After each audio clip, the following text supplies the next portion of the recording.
All right, FightHype.com here with one of the best young undefeated 140 and 147 pounders, my man, the Olympian Tiger Johnson. Tiger, man. First off, when we get you next in the ring, brother? September 15th, in Corpus Christi. You know who's headlining? Are you headlining or who's headlining? No, Joey Gonzalez and somebody. Yeah, he's fighting somebody. Yeah, we'll check. We'll go ESPN.com boxing/schedule and check it up. But how you feeling, man? Are you excited for this Saturday's fight? Yeah, I'm feeling good, man. We got in yesterday. You know, my boy Dante, he fight Friday, and then Bud and Spence, Saturday night. So it's gonna be a movie. I can't wait.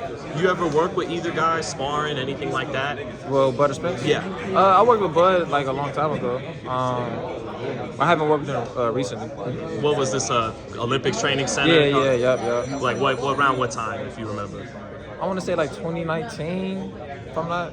Yeah, it was like 2019. Last time I got a chance to work with him. What could you tell the fans about, your assessment of Bud actually being in there with him, and maybe some memories from I mean, he's an amazing fighter. I learned a lot sparring him. And he's just real versatile. Like, he's real athletic, he's strong, and I think that's all gonna help him with the win this Saturday. I imagine it was a really fun sparring to watch because you're both really long and fast, got fast hands. Was it some good work for sure? Some good action in that sparring? Yeah, it was for sure some good work. He for sure got out of him, but I learned a lot sparring him. Yeah, I think he gonna handle business this Saturday. You said he got out on you? Yeah, he got out on me. That's the same thing Shakur said when he came out of the Olympics and sparred him. So yeah, he tricked me actually because I didn't know we was doing 4-minute rounds. So when we got in, I low key I went all out the first two rounds, and then I was done for. Yeah, then he just jumped on me. So that was crazy. How many more rounds were left after those two? I think we did. What did we do? He did 4. It was 4 with me, Troy, and Q.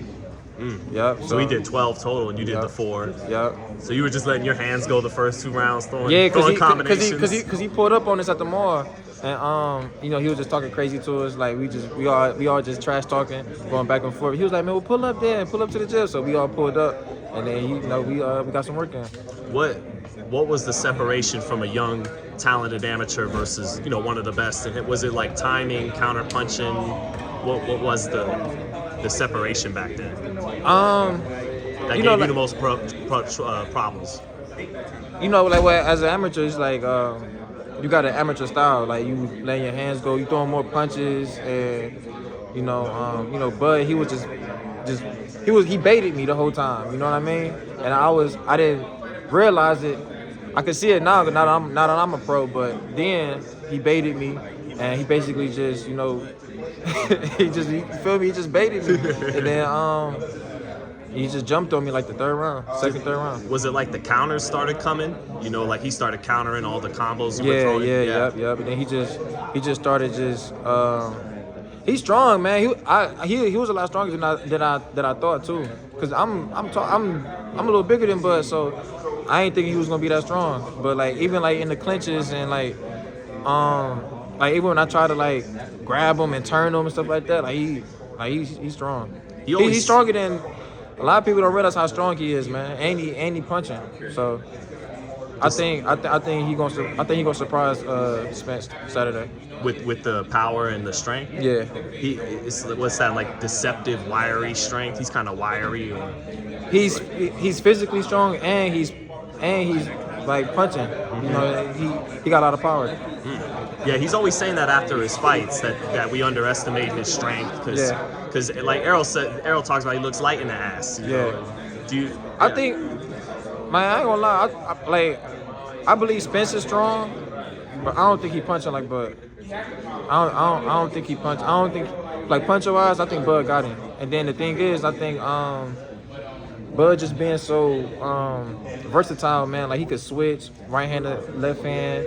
He got good feet work. He counters real good. He could box, or he could take it to you. I think all that's gonna play a part this Saturday. You know what I'm saying? But Spence, on his part, I think he's real good at breaking people down. He's real good at being in the high guard, just walking people down, touching the body. You know what I mean? And I think it's gonna be an exciting fight to see, but I got Bud winning. I know you mentioned you don't think he's hitting quite like Bud, and it looks like when you watch tape, they got two different types of power. Like Spence is that clubbing, heavy hands, and Crawford got that explosive little snap at the end. Yeah. You don't take a whole lot of punches, but what's harder to withstand as a fighter? That heavy-handed clubbing power or that snap? You know. I feel like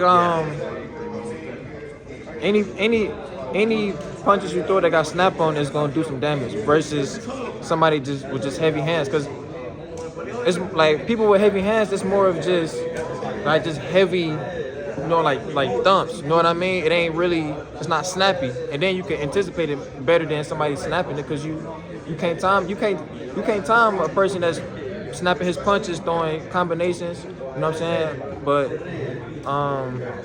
I can't wait. I can't wait to see this fight. You got Bud. He is the favorite.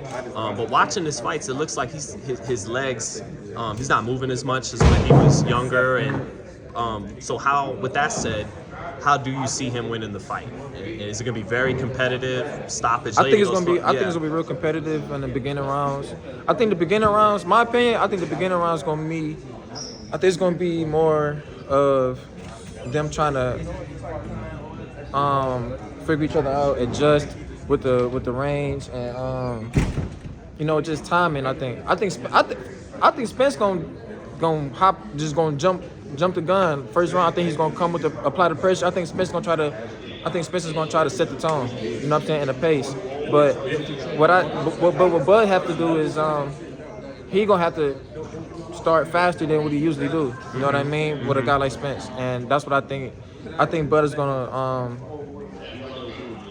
It's gonna be so competitive. I think Spence is gonna try to set the tone, and Bud is gonna try to set the tone early. So it's gonna be. I think it's gonna be like a lot of back and forth, kinda, and mostly trying to figure each other out. But I want to say like in the middle of the fight, I want to say by like the 4th or 5th round, I think Bud gonna have it figured out.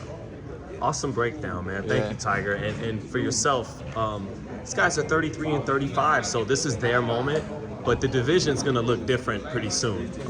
You know, regardless of the winner, probably. So we already talk about Boots Ennis a lot in this division, and I know you could make 140, not just 47. But do you feel like you're as good a youngster that we should start paying even more attention to coming up? You know, to be one of the heirs to the throne of this division. Do you feel? I'm a campaign at 140. Okay. I'm a take care of that, and then we moving on up. But as far as 140, I want everybody. I want all the top guys. Whenever that time comes, I just want to prove that, you know, I'm gonna be the one for 140. Fastest hands in the world at 140? I feel like I got the fastest hands in boxing, period. But especially at 140, ain't nobody hands as faster than mine at 140 for sure. We'll be on the lookout, brother. Thank you, Delonte. For sure, that I appreciate it.